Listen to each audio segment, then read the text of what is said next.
Good evening, everybody. Welcome to an all-new episode of Holotheatre. As always, I'm Dan Tartaglia, also known as DTartag1. Joining me from I have no idea where he's at, but he's wearing the Vegas Knights hat, celebrating their Stanley Cup. The bearded wonder himself, Garrett Larson. How's it going, man? And joining us from the local toy store, we have our design advocate and friend to you and me, Mr. Chris Kelly himself. How are you guys doing tonight? Hey, everyone. So, I know tonight's going to be a little bit of kind of a fun episode from what I understand. We have a lot to talk about. We're going to go into the in-depths and the mind of Chris Kelly, find out why he makes the cards that he does. And we're going to talk about the next V set, set 22. But first off, let's go ahead and talk about what's going on Star Wars CCG. First things first, as always, let's go ahead and talk about some of the upcoming events that are coming down the pipeline.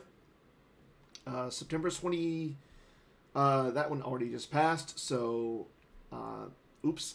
But October 8th, is the 7th through the 8th, is the Now Hutta Super Weekend in Carmel, Indiana. That's going to be a fun one. Now, I hear the rumors are that sometime in October, Set 22 is going to come out. Chris, is that going to be the first event for Set 22, or are we going to have to wait to Endor Grand Prix? So that's more of a other Chris question. Usually it's about a week between, and that's why we release them on Mondays, so everyone has a full week plus the weekend to do their arts and crafts. But obviously some special events, I'm sure you can contact Show and ask him, for special dispensation if everyone agrees. Okay.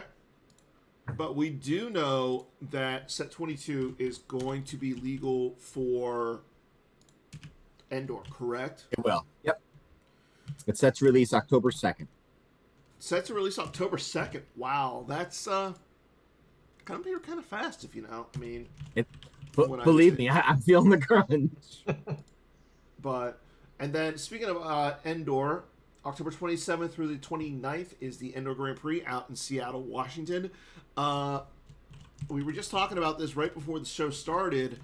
I do believe that we're going to have at least one advocate out there showing his stuff.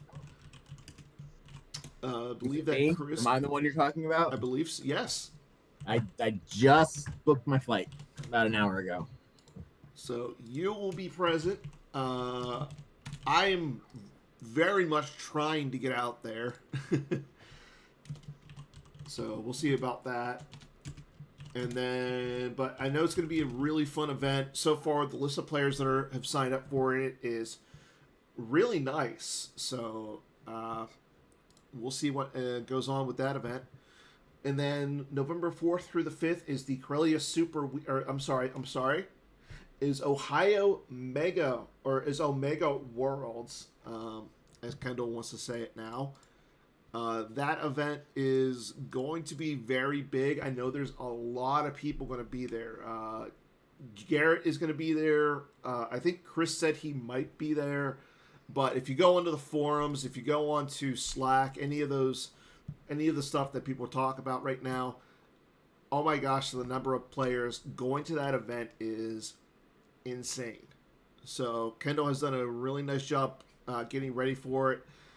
If you have the chance, go out there. It's going to be a fun event. Hopefully Travis can handle this many people down in his basement. I got to see the basement, right? Everybody's got to see the Legendary. basement. I feel like Travis might not have realized that opening up his basement to all of us means we're all showing up. Yeah. This is going to be it's going to be interesting. So I don't think it's just going to be, it's not going to be interesting. It's going to be fun, first of all. Be a great time. 9 times out of 10, Star Wars events are fun. But outside of that, yeah, it's definitely going to be an interesting event. But let's go ahead and check up on the OCS, what's going on with that really quick.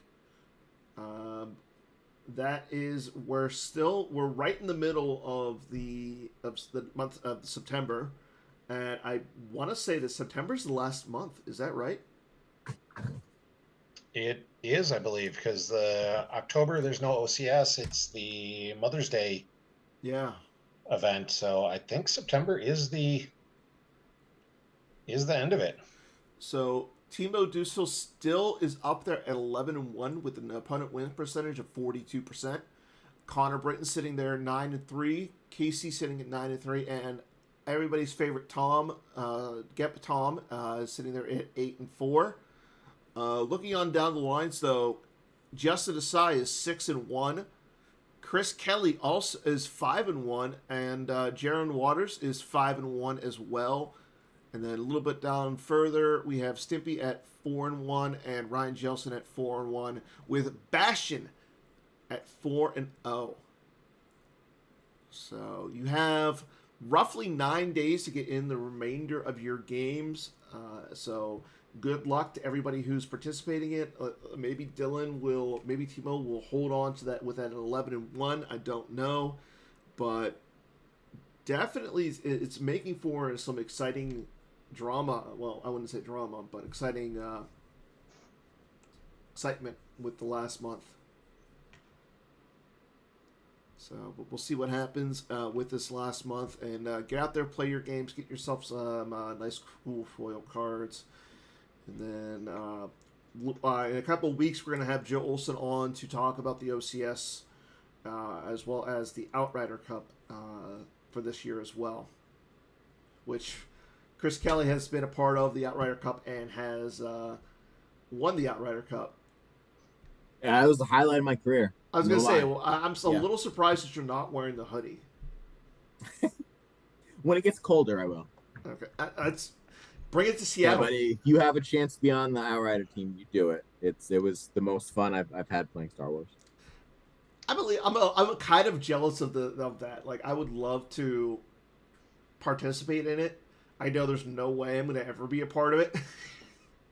If a kid like me can, you can too. Come on. Just, like, it's so humbling, like these great players you're playing against, all of a sudden your teammates, and like you're kind of almost in awe, but you have a job to do as well. It's a really good experience.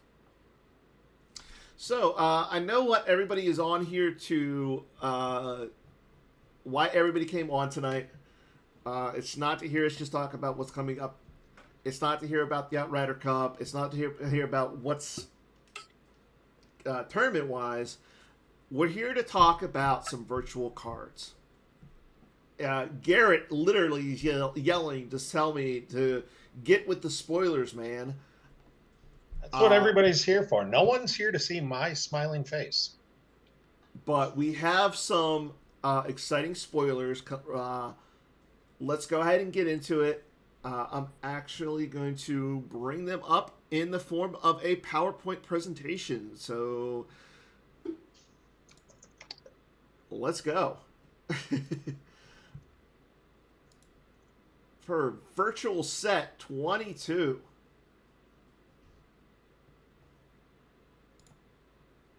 Your first spoiler, we're going to start with Darkside, as they normally go first.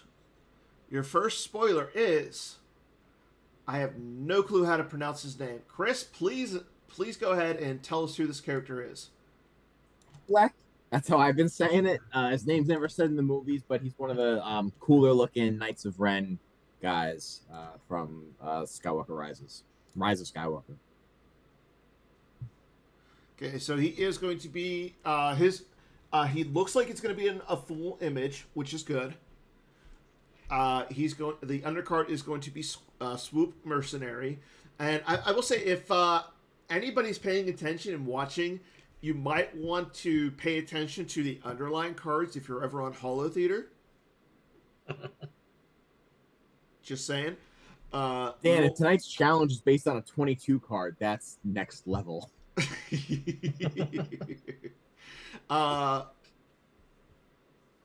So it's going to be Swoop Mercenary from Special Edition. Lore is the Knight of Ren.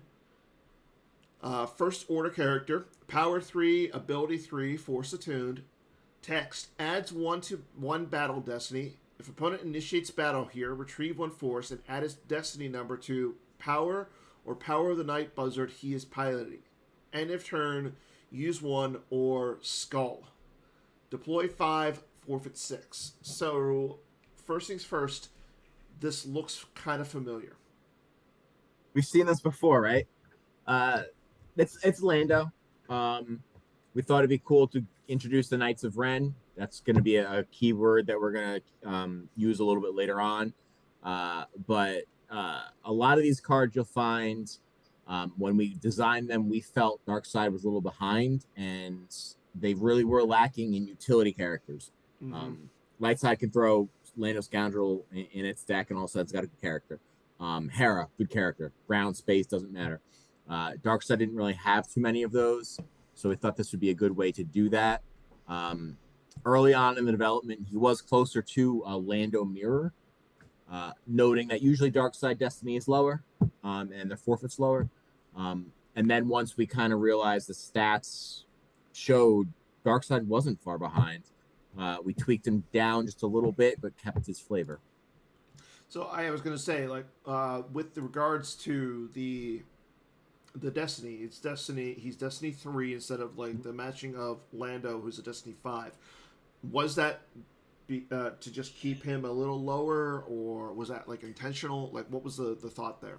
Yeah, he was going to be a 4. Like I said, usually Darkseid Destiny is a little bit lower. That's one of the trade-offs of going first. But then once we realized Darkseid's not as far behind, and in fact is ahead, maybe they didn't need a super character. So Destiny 3 with maintenance costs seemed about right for him. Okay.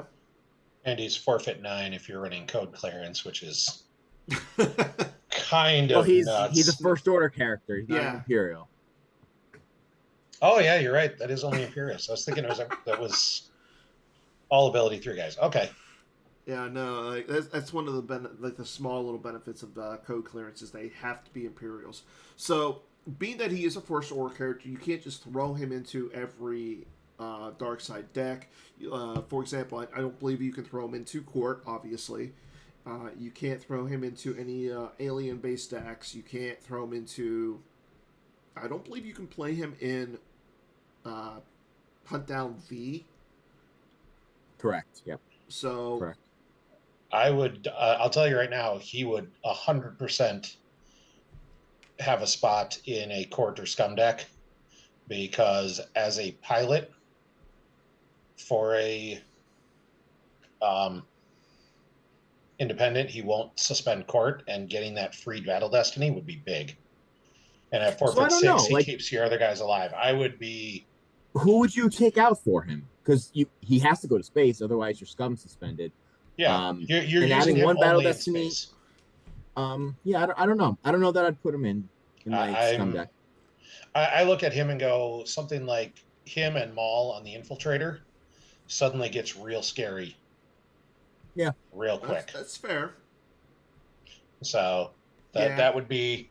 I like him as a card. I like what you guys did in terms of toning down Lando a little bit, because I think Lando is absolute top end of the power curve.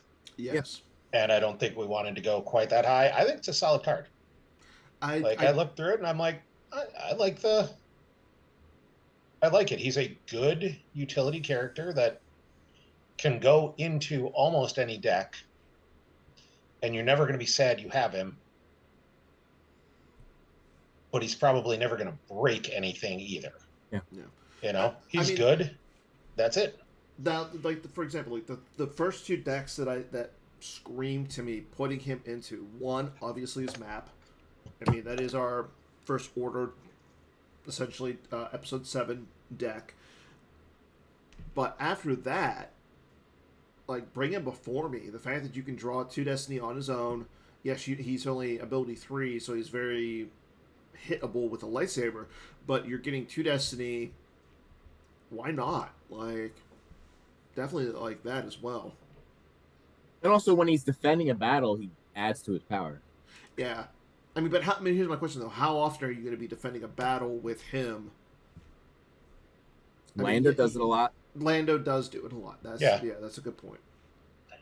But like he's going to play exactly like Lando does, except probably decks where you would run 2 Lando, you would probably only run 1 of him because the 3 is a little bit weaker, and that's okay. I agree with that. Yeah, I agree. Okay, on to our next card. Our next card is the black. You know what, Chris? You can announce this one. Chrysanthemum from Book of Boba Fett. You just mentioned that that card, Applek, wasn't a court helper. This certainly is. Yes. He kind of reminds me a lot of Snuva, and obviously everyone in design has a hand in all of the cards. But this was one of Ryan Jellison's good ideas, just to have kind of like a Wookiee theme going for the bad guys, along with Snuva, Vibroax. Some more stuff can come down the pipeline, which was pretty exciting. But he's just a guy. He stops doom stacks, which is good because in design, the first rule is always have fun, and the second rule is don't say the phrase doom stack. I hate that doom stack. But yeah, having a Vibroax gets an old school Decipher card back in play, and he's just a cool character, and the artwork is really good. Really good. Can't wait for you guys to see that. Yeah. And notice, like, his undercard is going to be Wounded Wookiee, so again, he is going to be a full art image. Power 6, ability 2, armor 5, Wookiee Bounty Hunter, so he gets the bonus from court, like you mentioned. He's also a guard, which I know we had that recent card, Well Guarded V. Yep. So we can use him. You can run him in, say, Shadow Collective now. Definitely an interesting character. Yeah, if you guys are waiting for me to say something, I don't really have anything you guys didn't say. He's interesting. As a player, I think he's a better version of Snuva. Mm-hmm. Yep. The question is he good enough to make it into a lot of decks? Because Snuva basically is unplayable, and Snuva pulls the Vibroax. True. I mean, so like I like the idea. I love that we're making the character. And as much as I kind of hate the overuse of draws if unable to otherwise text, I feel like Wookiees should have that.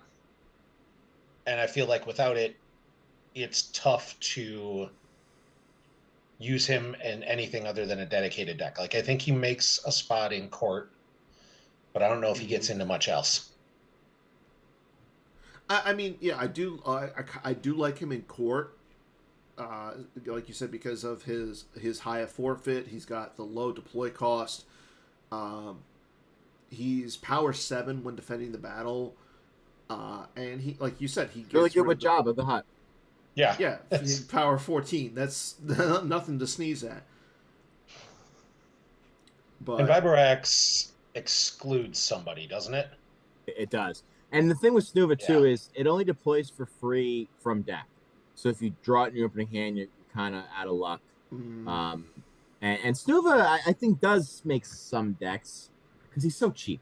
He's so cheap. And maybe with some more Wookiee cards in the mix, there'll be a little more synergy going on. So it's pretty exciting. I like that he exists. I think there's a spot for him. I think that it's good that, not every card has to be this fits into every deck, and I think this is a solid. He absolutely finds a spot in court. I think he finds a spot in a well-guarded deck, and that's good because he's an interesting character, and that's fun. Yeah, and I think we mentioned it. Like CCT, for example, he's power 9, like just by himself, because of the effect. So for me, that's a really good thing. Like, you have a lot. Like, that's the big thing about CCT is like you want that more power. So then you put him down with, say, Jabba the Hutt. He's got 19. Like, that's 18 power right there from the two characters. So they draw their destiny.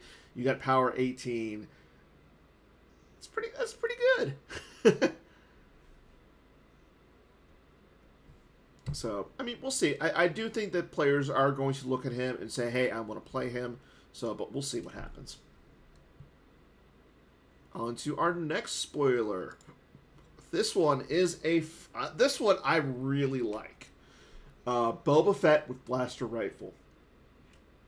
So same lore, same baseline stats, power 5, ability 3, power or armor 5, Destiny 1. He is a pilot who adds 2 to anything he pilots. Permanent weapon is Boba Fett's blaster rifle. May target a character for free. Draw Destiny. If Destiny is greater than defense value, target is captured. Otherwise, if Destiny is +2, defense greater than defense value, target hit, forfeit -3, and opponent loses a force. Deploy 4, forfeit 6. Yeah, this one I really, really like. Okay, we do have a question in the chat. So, do you have the option to hit or capture? Only in so much as what your destiny says. If you check first to see if they're captured. If they are captured, that resolves it. If they are not captured, then you go on to the otherwise portion. So Okay. you could be in an instance where you capture someone when you'd rather hit them, and vice versa. Yeah, so like say for example you draw a Destiny 6 card because everybody loves those. And you draw against Rey. So you you would capture her versus hitting her, correct? Correct. So it's kind of interesting that if you're going for a beatdown, maybe you don't fire the gun because you might capture. Well, I mean, when you capture, you have the choice. I mean, you're essentially taking away the power and the ability of the character because. Yeah, but if you're jumping on a single character, if it's a lone character you're trying to beat up, maybe you don't fire the gun because if you capture, yeah, 100%. Unless you're tracking Destiny. So now that since we have Greg in chat here, Lightside cannot capture. If your opponent plays, so you're playing Boba with Blaster Rifle V, and your opponent uses Blaster Deflection Lost to retarget it to a character, to a dark side character, what happens if the draw would capture? I love it. That's precious. And this is where Greg immediately drinks before answering the question because it's me asking. And this is what I do to him. I mean, fair enough. Greg, I did that for you. I just want to say, like, I know everyone wants the spoilers, and we'll get to them and everything, but Greg is an all-star in everything he does. Greg is just the best. Everyone thinks he's, the rules advocate. He does so much more. Yeah. This game and this set in particular would not happen without everything Greg is doing behind the scenes. So and now he's in the chat. So just the amount of time he devotes to this game, everyone owes him such a debt of gratitude, myself included. He's been great. Yeah, and I think that goes for all of the advocates. I mean, someone who did it for a very short amount of time and realized I'm not good at it. Y'all put in so much work and time. So nothing happens means it doesn't go with the target captured, so you don't get the otherwise because you can't capture. Oh, that's... Stop trying to break things, Garrett. I'm not trying to break things. If you didn't contemplate someone using blaster deflection that's in every single light side main stack, I can't help you. Like, I'm not asking for weird timer mine bluff card rules. And using Docking Bay Transit. Yes, like, I have yet to try and Docking Bay Transit timer mine. This seems like a... So, all right, so Greg's saying it looks like if it would capture, it tries to capture and it fails and probably doesn't get the otherwise. So, all right. That might never come into play, but it's... Yeah. Blaster Deflection's a common enough card. That's going to come into play. It might. I mean, Blaster Deflection is used often enough. Somebody needs to fly Greg to Seattle just in case it happens. Like, I want to set up a GoFundMe just for that right now. Speaking of giving away stuff, let's move to the next Well, slide. well, we actually have, but yeah, let's talk about besides this little weird interaction. Um, what do you guys think of this card? Like right now, the first thing that I thought of, like this is a good card for say something like Agents of Black Sun. I mean, short and sweet. I think it's the best card in the set. It goes in a lot. Um, it's a one destiny that you don't mind putting in your deck, and nowadays that says a lot. Interesting. Yeah, it's you lose the added destiny that you got the original enhanced premier pack one gave you an added destiny with I think Han or Jabba, Mm-hmm. and that was sort of the standard with all of the EPPs with blasters was they conditionally added a destiny. You give that up, but you get one less deploy, one more forfeit, which is big, and the gun being able to capture is big. Like capturing Yes. is a very nasty mechanic in terms of just taking guys out of battle. Yeah. You're not hitting, they lose their techs, and there's a lot of guys that aren't that hard to capture that are pretty brutal, Mm-hmm. you know, like, blind drawing a 4 and taking out Hera, huge, Lando. Lando, like there's a lot of guys you're perfectly happy just getting rid of. And I think it's a great card. Yeah. So I think it immediately slots into a whole lot of decks, and I think it's good without being broken. Okay. So before we go to our next slide, Chris, I need you to do me a favor. Pick a number between 1 and 13. Five. Did you say 5? Five. Okay, so our next thing, we're going to give away the winner of the Boba Fett XL PC deck box from a couple weeks ago. The Boba Fett, what was it? The Battle for Boba Fett event. So we're going to go ahead and give that away. And to do that, we're going to spin the Wheel of Names 5 times. On Chris K.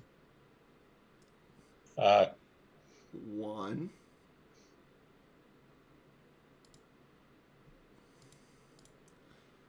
That's 2.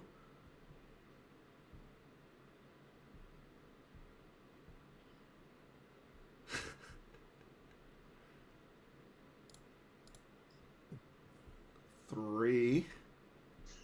Yeah, thank you for not saying 13. Yeah, geez, had I known, I would have went with 4. 4.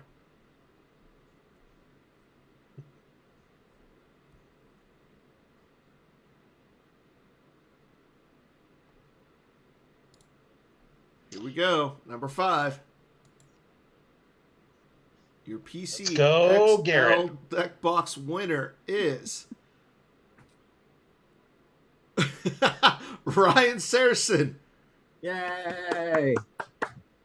Rigged. One of the funniest people in this community. Congratulations, Ryan. So there you have it. Your PCXL deck, Boba Fett deck box winner is Mr. Ryan Saracen. You can thank Chris Kelly for saying 5. What I want to see is figure out is how Ryan's going to make that a white bordered deck box.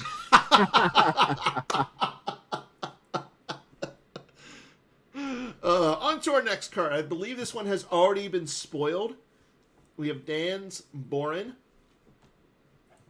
Again, Power 3, while a passenger at Nalhada or Nar Shaddaa, your battle and weapon destiny draws and force drains are +1 here. During your turn, opponent may use 3 force to cancel his game tax until end of turn. Deploy 3, he's just forfeit 4. Cool card, goes to court. I like the idea that you can kind of shut off his text. He's a mercenary almost. Mm-hmm. He will help the damage race if he's not needed to pilot. He's cool. Forfeit 6 in court. Pullable with double back. Yeah, definitely. I mean, I'm glad to see that we have that a new one of him, just because of the fact that he is on double back. but definitely an interesting one. Like, I like that Narsha or Nalhutta is seeing a little bit more uh, interaction. Like, it's gonna make your light side player almost want to try and go and disrupt him. Yeah, I'm. It's neat. He's cute. Yeah, I don't. It's a court helper that isn't particularly onerous, and like the drain +1 is conditional because A, Yeah. he's got to be a passenger, so you're giving up the +3 pilot, Yeah. and B, your opponent can always just pay 3 to reduce it. Like, I mean, at that point, you're just effectively paying 3 to subtract 1 from a drain. Yeah. And if you have the force, there's times when you just, fine, I'll do that. Yep. You know, I perfectly cromulent card. I like it. I have no issue with it. We're good. Yeah. So let's go ahead and move on. On to Kylo, Master of the Knights of Ren. Luke. I love that. This card, again, has already been spoiled with the image. We have an article on our mage page for it. But again, pilot adds 3. While in battle alone, your total power here is +3. Battle Destiny draws may not be added. And if defending, once per game may pull and interrupt except Gick. Be into attrition less than 4, less than 5 if alone. I don't know. This is just a solid card. It is, and I guess while I've got Chris here and he can't just, hang up or walk away from me, why is it we're so treating Gick and Hojix as so sacrosanct that they can never be pulled or canceled or removed or whatever? Like, I actually get he can't pull Gick because otherwise there's very little danger in leaving him alone. Like, fine, I'll leave him alone, and if you attack me, I'll just grab Gick and be fine. But like, we can have him just grab Masterful Move to grab Gick. And I'm wondering, like, why are we so intent on protecting those specific interrupts instead of just cleanly letting all interrupts go? Like, it's always kind of bugged me that, like, you can't place Gick out of play. So I guess 2 different things there. One, with Unita and can't place Gick out of play. If you could do that against Rops, Rops' entire game plan probably falls apart. Okay. If you can't cycle the Gick. The whole point of Rops was you'd have to grab the Gick. So that would just hurt Rops too much to basically allow that.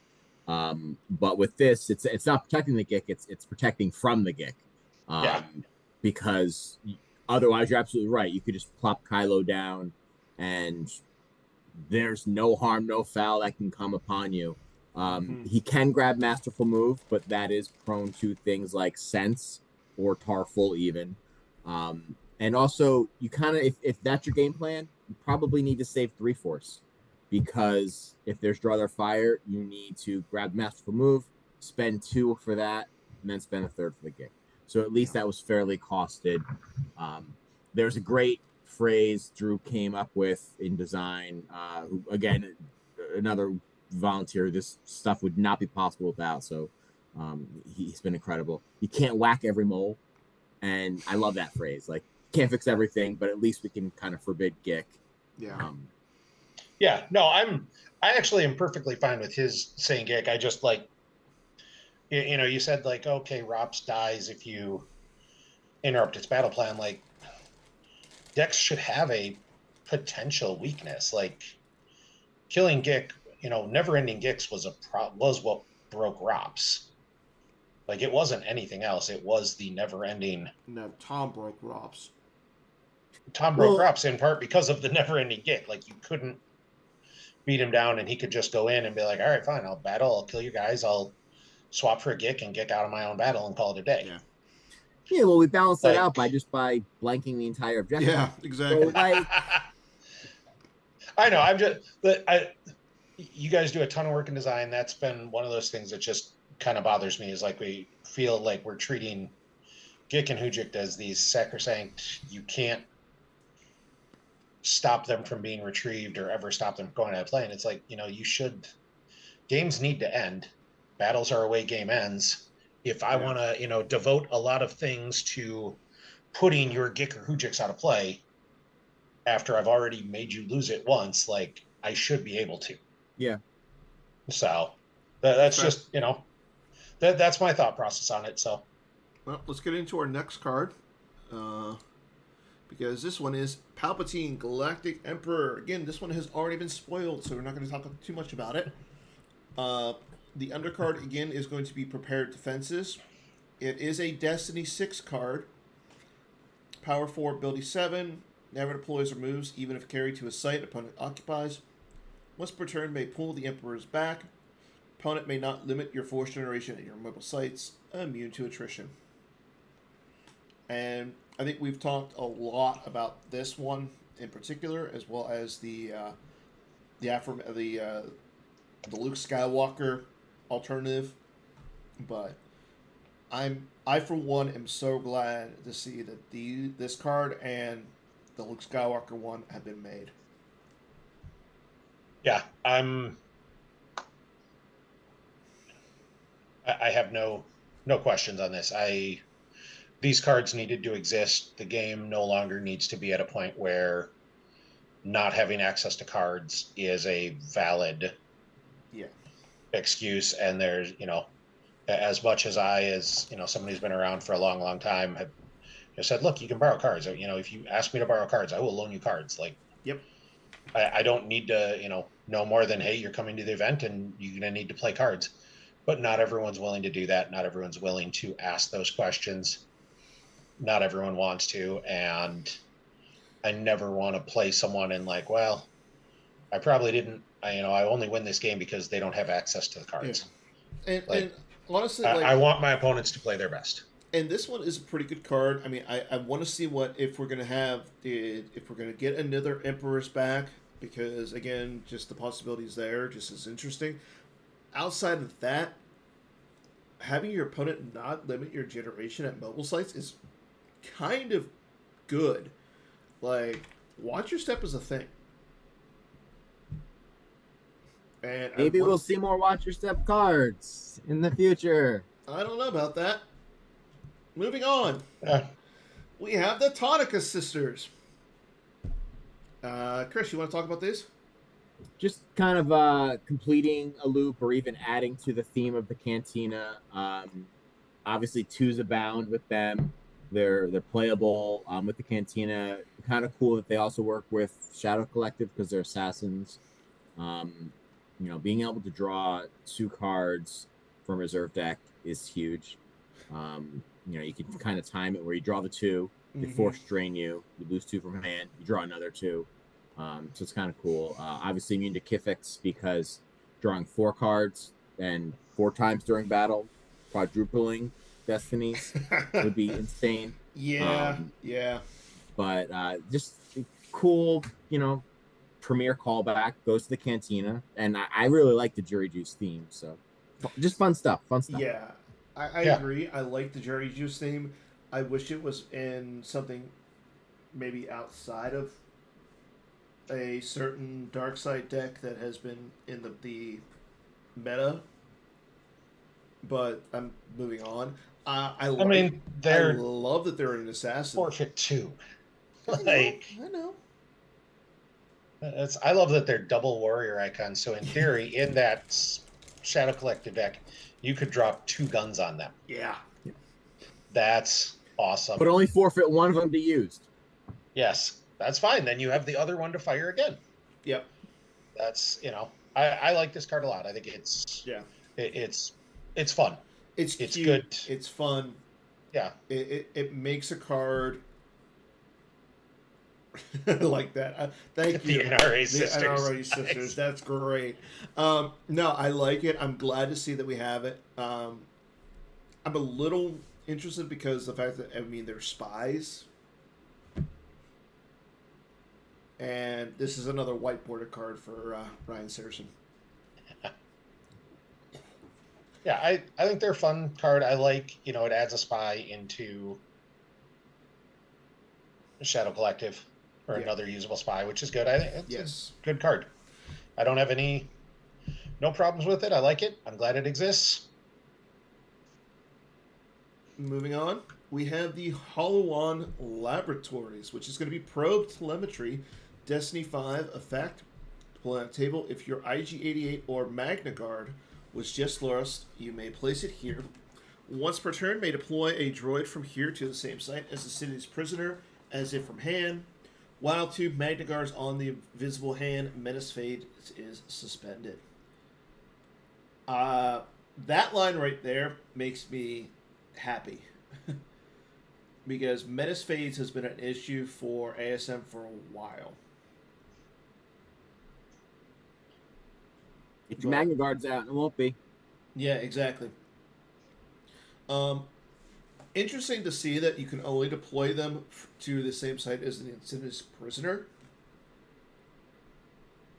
But anything, I mean, I like ASM. I really want it to be a better deck. Mostly because I want to see the Vader being played more. But that's besides the point. But I definitely think this is an interesting card. I mean, it makes the Magna Droids, which don't see a lot of play, just a little bit more playable. It recurs them, yeah. They're not that great. Let's not lie. Yeah.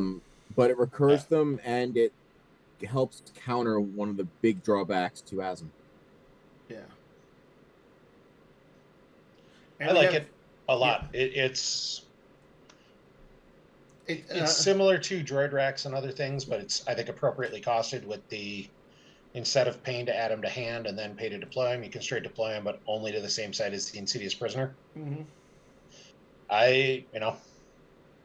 Okay, Tom. Unlike Tom, I think this is exactly correctly costed. It's not too strong or too weak.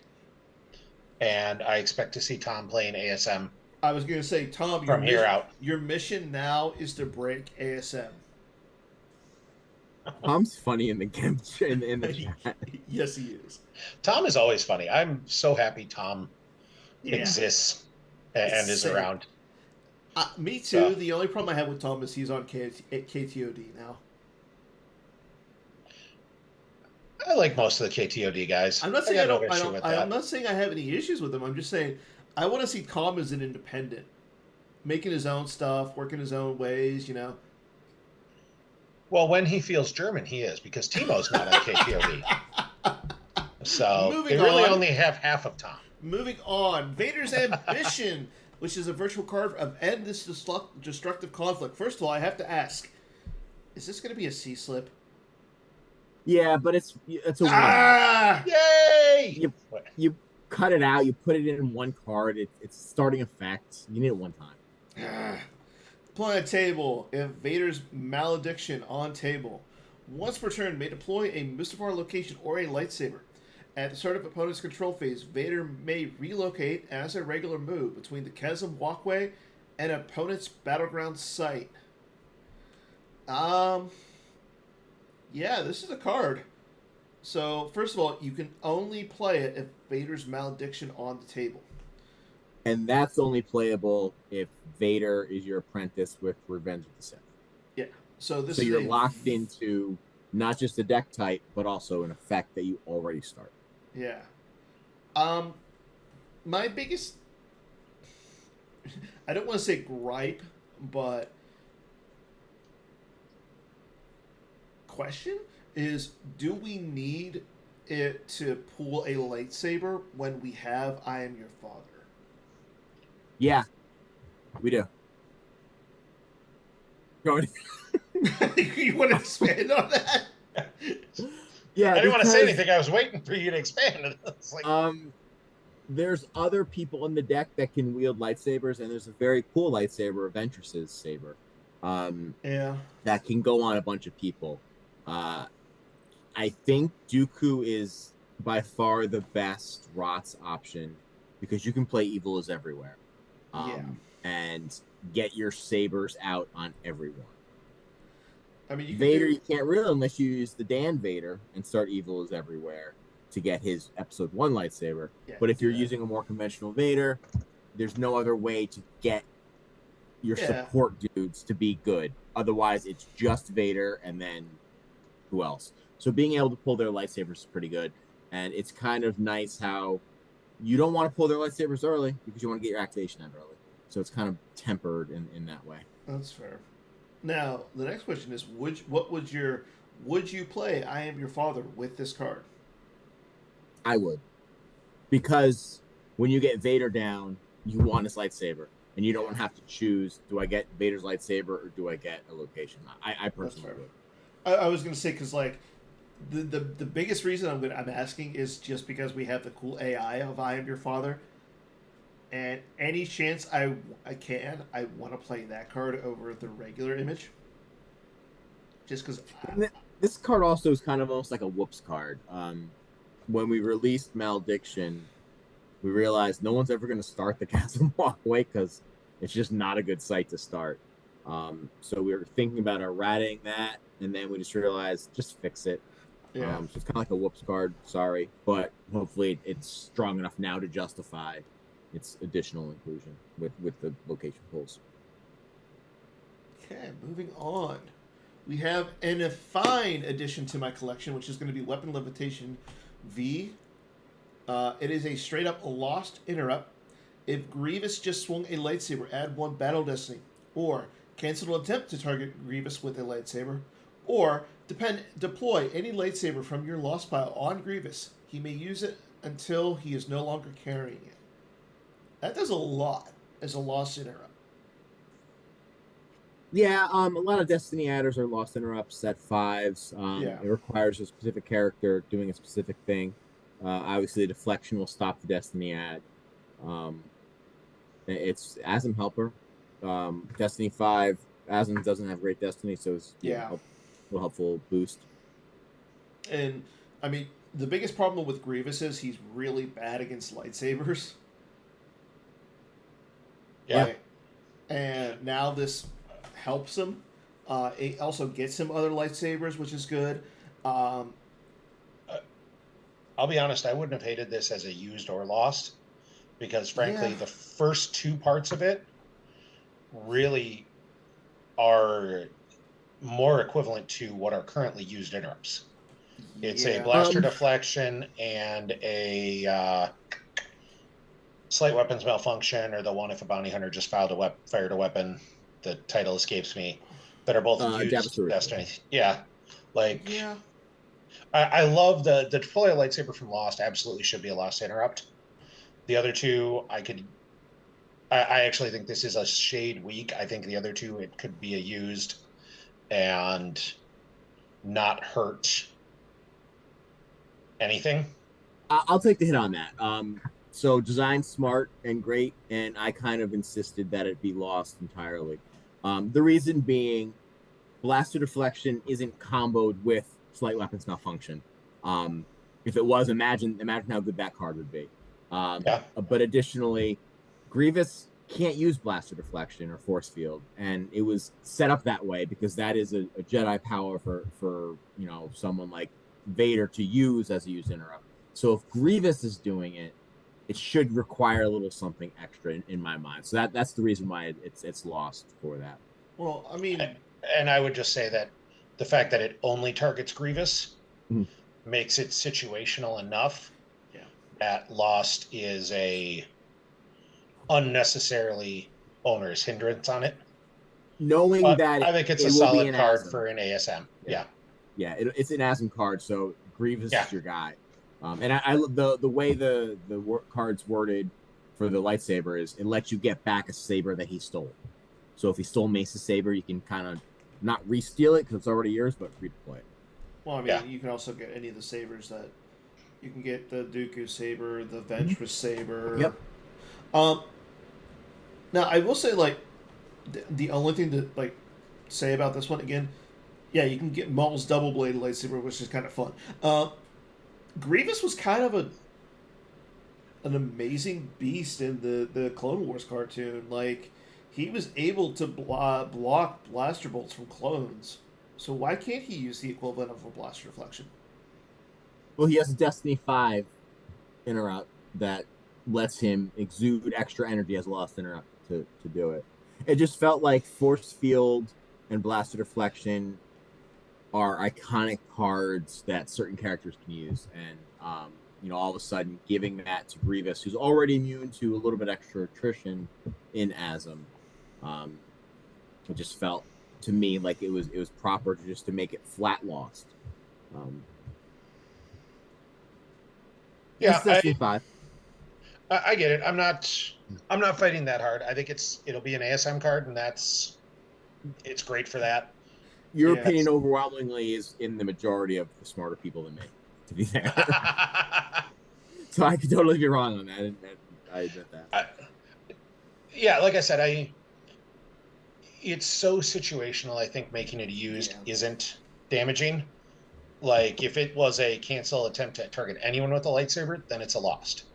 Yes. When it only protects one guy, now you have to build the combo with. You only have it with Grievous, and it only protects against lightsabers, so he can still get just shot with clones can still just shoot him with a blaster, and he can't do anything. So, it's until we make a anti-blaster card for him. See now, Tom, this one you can say this is not strong enough, and we're good with that. So. And is this a C slip or is this going to be a full art? It will be. I don't want to spoil things. All right. Greg went ahead and Greg spoiled it. I feel like this is. I don't want to step on Greg's. Greg has taken so much work on doing the graphics, so if he's willing to say. Tom, I'm too strong. It's too strong and too weak. I have the full spectrum of unhappiness.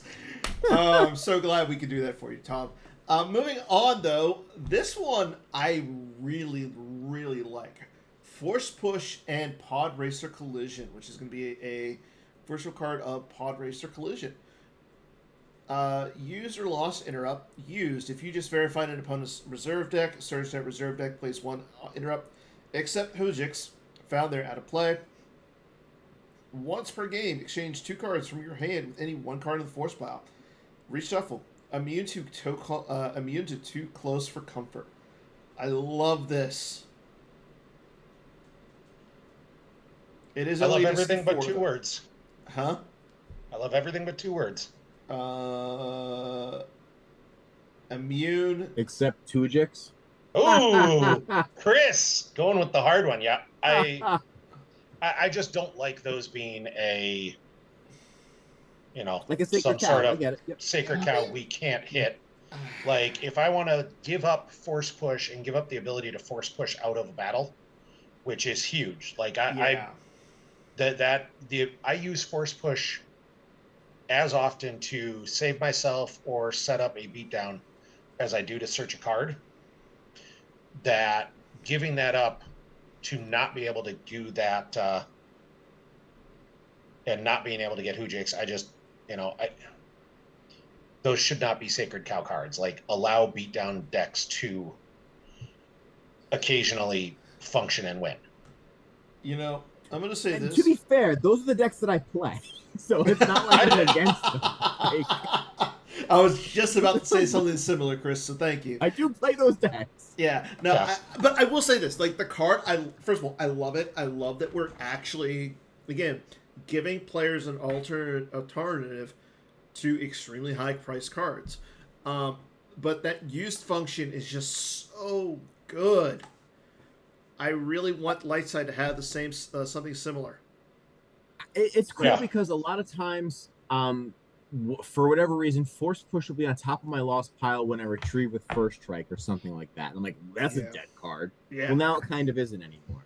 Yeah. And there's probably 3 times a year, if that, where you get to be happy as design advocate. And when this was already in the works, someone on the forums was like, they should make a budget version of Force Push. And I'm like, I got you, bro. So that was cool to have it in the works and have someone ask for it was a nice feeling. Yeah, I will say everybody in the chat, I don't know if you can see this, Chris, but it's just I love this. I'm happy with this. This is great. You have made the chat so happy with this one card. I'm waiting to see Tom's response, but I agree. I like that this card exists. I'm super happy.